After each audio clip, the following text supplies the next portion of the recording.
Kita sekarang berada di rumah tempat kejadian tsunami, yaitu di daerah Lamjame, dekat Ulele. Di rumah inilah saya sempat merekam satu kejadian yang sangat dahsyat, yaitu tsunami yang melanda Aceh dan Sumatera Utara dan juga berdampak ke seluruh negara-negara sekitarnya yang terjadi tahun 2000. Rumah ini menjadi saksi dahsyatnya tsunami yang menjadi bukti kebesaran Allah. Tsunami ini terjadi pada 26 Desember 2004 lalu, di mana menelan korban jiwa yang sangat banyak, kemudian harta benda dan kehancuran di mana-mana. Saat itu sebenarnya saya ke Aceh waktu itu karena ada undangan pernikahan dari keluarga. Jadi saya tinggal di Jakarta, kemudian berapa hari sebelum tsunami saya ke Banda Aceh, itu bersama dengan keluarga besar, kemudian keluarga lainnya juga dari beberapa daerah juga kumpul di sini di Banda Aceh. Sebelum tsunami kita sempat jalan-jalan ke seputaran Banda Aceh, kemudian sempat ke Sabang. Dan selama berada di Aceh, saya selalu merekam segala kejadian. Kebetulan alhamdulillah saya memiliki satu handycam. Waktu itu formatnya mini DV. Jadi kemana kita pergi, ke Sabang, ke pantai, sempat juga ke Longa, ke Lampu, semua saya rekam kejadiannya. Sehingga saya masih sempat sampai hari ini masih bisa melihat kembali rekaman bagaimana tampakan Banda Aceh sebelum tsunami, demikian juga bagaimana tampaknya kota Sabang waktu itu. Karena sempat juga ke Sabang, bahkan saya juga masih sempat merekam PLTD Apung satu hari sebelum kejadian tsunami. Jadi masih ada berada di laut waktu itu, lengkap dengan pemandangan laut, dengan orang-orang sekitarnya di Ulele saat itu. Pada saat kejadian tsunami itu sebenarnya hari acara keluarga yang namanya Tung Dara Baro. Jadi kita hari itu memang sudah bersiap-siap untuk mengantar Dara Baro, sepupu kita, ke daerah Lampulo waktu itu. Jadi acara berada di daerah Lampulo. Pas pagi itu sekitar jam 8, kita lagi siap-siap sudah berkumpul mau berangkat. Sebelumnya mau sarapan dulu, kemudian terjadilah gempa. Dari situ lari keluar ke sini.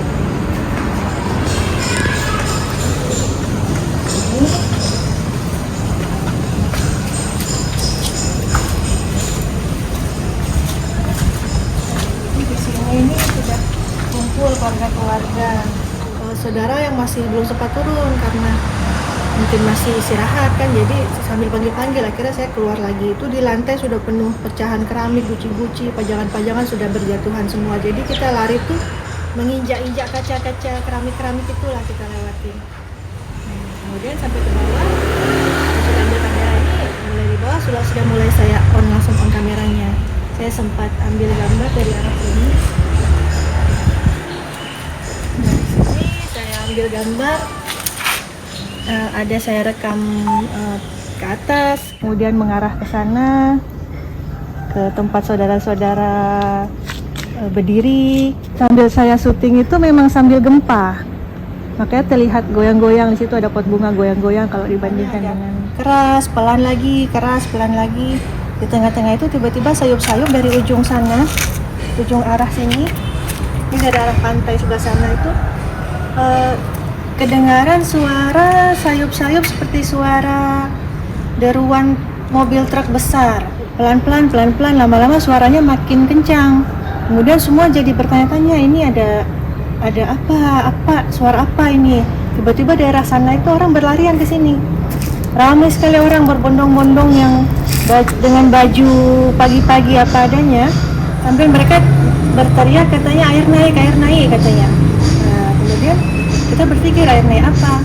Tiba-tiba berlarianlah orang dari arah sana sambil teriak air naik. Sambil berlarian itu suara yang sayup-sayup seperti deruan mobil truk itu tiba-tiba suaranya mau besar sekali, seakan-akan seperti ada pesawat mau mendarat di sini gitu. Seperti suara deruan pesawat yang kita itu seperti berada di depan pesawat. Jadi besar sekali suaranya. Dengar suaranya saja orang-orang itu kaget, shock jadi patung. Akhirnya sambil berlarian orang-orang, sambil suara besar, sambil kebingungan ini apa yang terjadi. Nah, abis saya teriak, naik ke atas gitu. Karena kita punya pengalaman kalau di Papua kalau sudah ada gempa yang besar, kita segera cari tempat yang tinggi, lari ke atas. Tapi pada saat lari ini tidak semua sempat naik ke atas karena kebingungan kalau misalnya naik ke atas rumah ini ditakutkan rumahnya roboh, sedangkan kalau tidak naik mau lari pun lari kemana, karena ini memang kejadiannya di tengah gempa. Jadi sambil bergoyang-goyang sambil mau lari, sambil suara yang besar, sambil penuh kepanikan. Jadi berpikir dengan waktu yang sangat cepat. Oke, dari sini saya sambil waktu itu pas mau naik saya sudah on and off ya, kameranya sudah off, kemudian lari ke sini ke atas. Keluarga sudah duluan naik semua.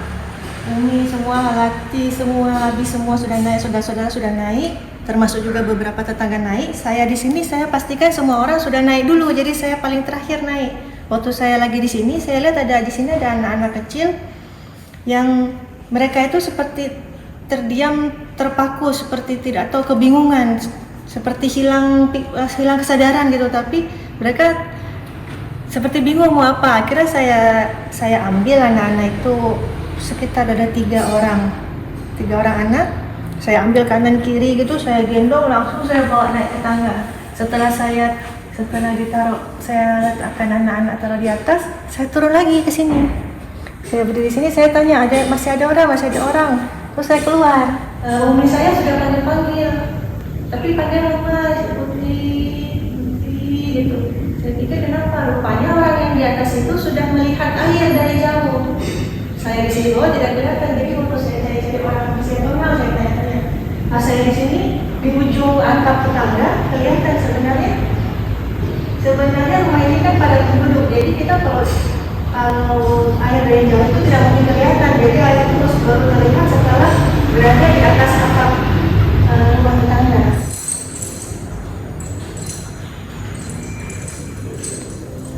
Belum sempat naik tangga itu sudah masuk air, sini sudah tertimpa air. Akhirnya merangkak ke sini cepat-cepat. Pas di sini saya jatuh karena sudah terpeleset, karena sudah basah. Pas saya jatuh, ini kamera ini masih di tangan waktu itu. Saya jatuh, saya begini. Nah, pas sudah jatuh, kemudian kamera sudah basah dan ini air sudah langsung naik. Kalau mau dilihat ini bekas-bekas airnya masih ada ini. Ada titik-titik air memang disisakan, memang sisa. Saya berusaha berdiri lagi, kemudian ya alhamdulillah bisa naik ke atas. Setelah ke atas, ini kamera masih di tangan. Ya mungkin sampai di sini. Saya buka kembali kamera. Saya lihat di kamera ini memang sudah mengalir air, jadi sudah ini pintu teras waktu itu sudah dalam keadaan terbuka karena orang-orang yang lain, keluarga yang lain sudah duluan naik, sudah berada sebagian di teras sebelah sini, sebagian di teras sebelah sana. Ini saya sambil kameranya juga sambil on, jadi setelah dari sini kemudian dari sana langsung saya rekam, kemudian saya ke arah pegangan. Hati-hati, udah nggak bagus lagi.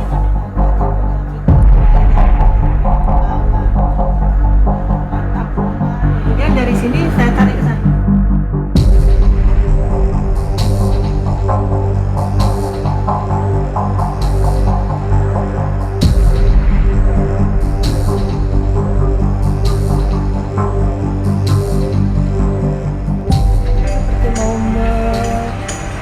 merekam semuanya lah, mumpung masih hidup.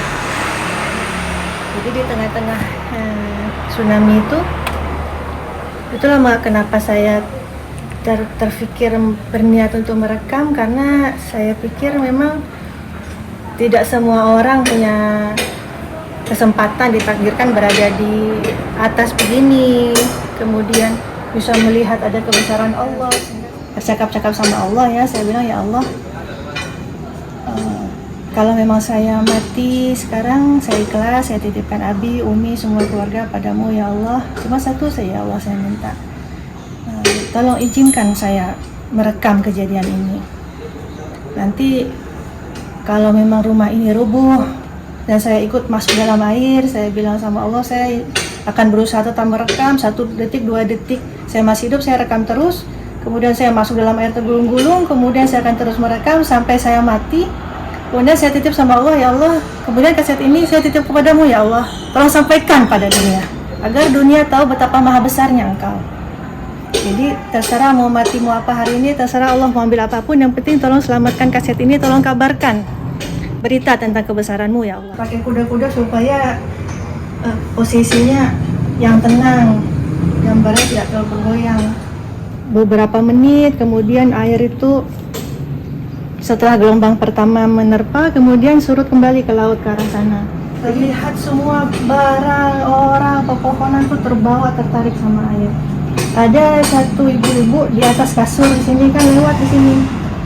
Cuma terlalu jauh, tidak bisa kita raih ya. Beliau lewat di atas kasur, cuma menengok ke arah kita.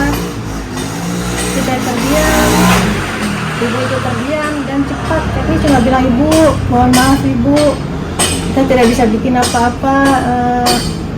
Ingat Allah, ibu meratip, meratip, kami bilang. Ibu itu gini terus, jadi rupanya beliau terduduk di kasur tuh sambil meratip seperti tenang. Jadi beliau tuh di atas kasur tertarik ke arah laut. Itu air surut, dan air surut tuh cepat sekali,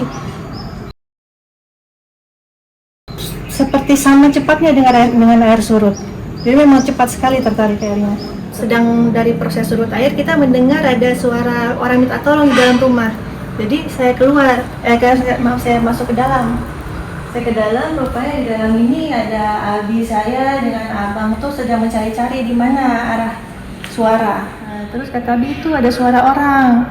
Oh itu rupanya saya, karena saya berdiri di sini saya bisa lihat. Nah dia akhirnya kameranya saya arahkan ke sini,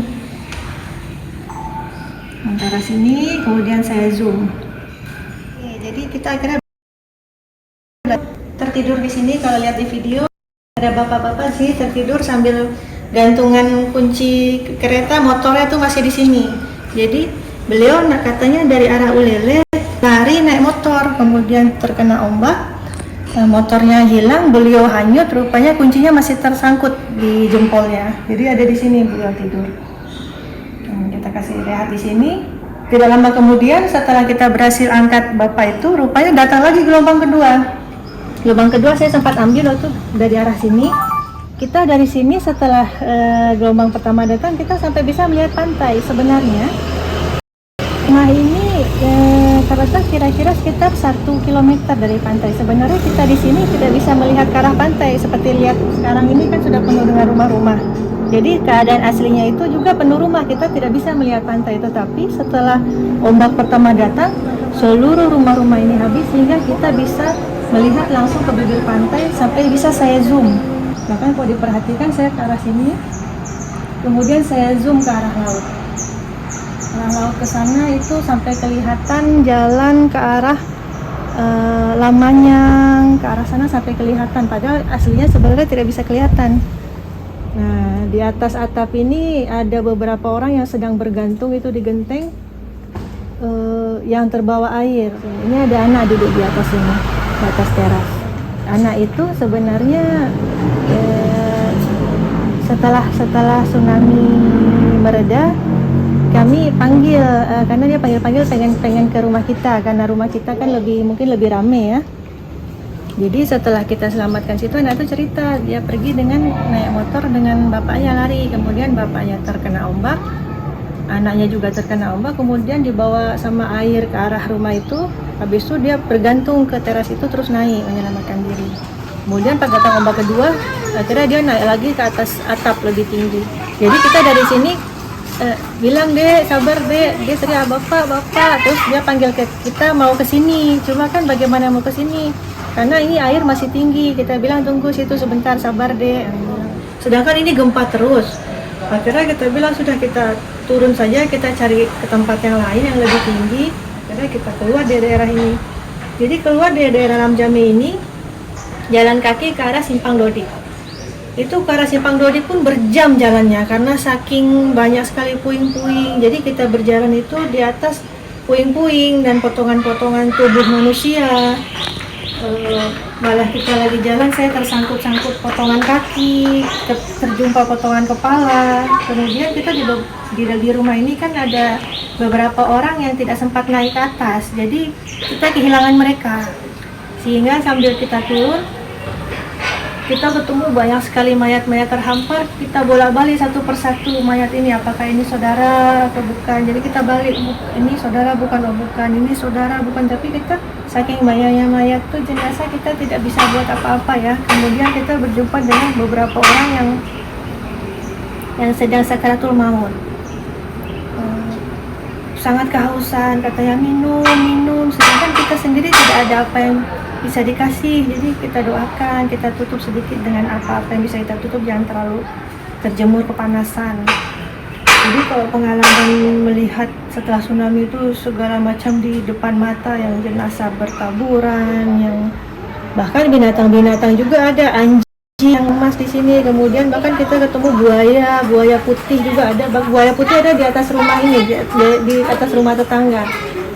Dan memang saat itu tidak banyak yang bisa kita tolong, paling kita cuma bisa berdoa, kita ingatkan yang sudah lagi sakaratul maut itu kita tuntun semana bisa.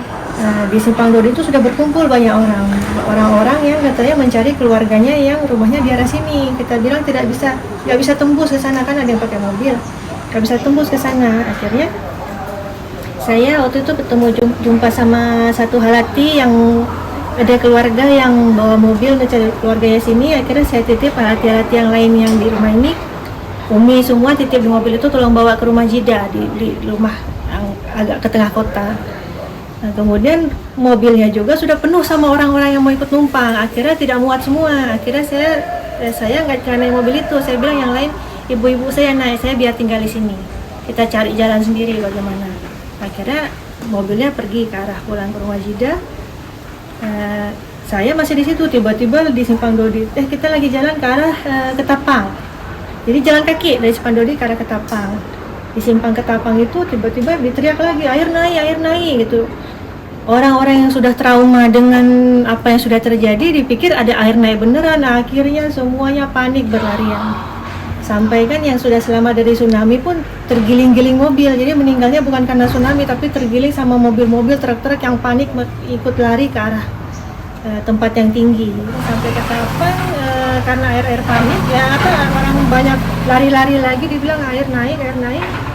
Sebagian keluarga ada yang lempar diri masuk ke mobil yang sedang jalan, tuh mobil pick up. Kemudian saya waktu itu ada berhenti bus. Kemudian akhirnya orang naik bus itu, akhirnya saya juga ikut naik. Bus itu jalan, kami juga tidak tahu tuh busnya ke arah mana, yang penting naik dulu. Jadi saking penuhnya saya nggak naik di atas bus, saya tuh bergantung di pintu bus. Di pintu bus itu nggak bisa naik, jadi kita seperti apa, Spiderman gitu. Saya bergantung pintu bus. Di sini ada sekitar 5 orang di tangan saya, yang saya berusaha tahan supaya mereka tidak jatuh. Jadi saya ini bergantung di sekitar 1 kilometer, saya bergantung di pintu bus dan berusaha kasih masuk orang, karena orang yang di pintu bergantung juga, yang di depan saya ini tidak bisa masuk saking penuhnya. Akhirnya saya dorong ke dalam gitu, akhirnya bisa masuk. Akhirnya saya masuk ke dalam pintu bus. Akhirnya jalan ikut bus, rupanya bus itu mungkin ke arah Medan ya. Akhirnya kita ke arah Janto, langsung akhirnya ke Sare. Turun di Sare karena sudah gelap di situ. Di Sare kan ada SPN ya, sekolah polisi. Nah, kita turun di situ. Rupanya di situ pun orang tidak tahu apa yang terjadi di Banda Aceh. Besoknya itu pengalamannya luar biasa ya, naik turun gunung lah. Hari kedua saudara-saudara datang mau mengambil barang-barang. Kita kan sini ada barang berharga. kemudian Walid kan ada senjata. Walid saya ini kan polisi ada senjata, jadi keluarga datang mengambil barang-barang berharga termasuk mencari senjata itu kemana, karena senjata kan harus diselamatkan ya. Jadi senjatanya alhamdulillah ketemu, kemudian kita bawa dompet atau barang-barang apa yang masih bisa selamat, kita bawa kembali. Jadi pada saat hari kedua datang ke sini itu, seperti itu kita turun hari itu, tingginya masih sama, kondisi jalan masih sama, kondisi mayat juga masih sama. Dalam rumah ini ada berapa mayat yang juga saya sempat syuting dari sini. Berapa jenazah? Ada jenazah bapak-bapak, jenazah anak bayi,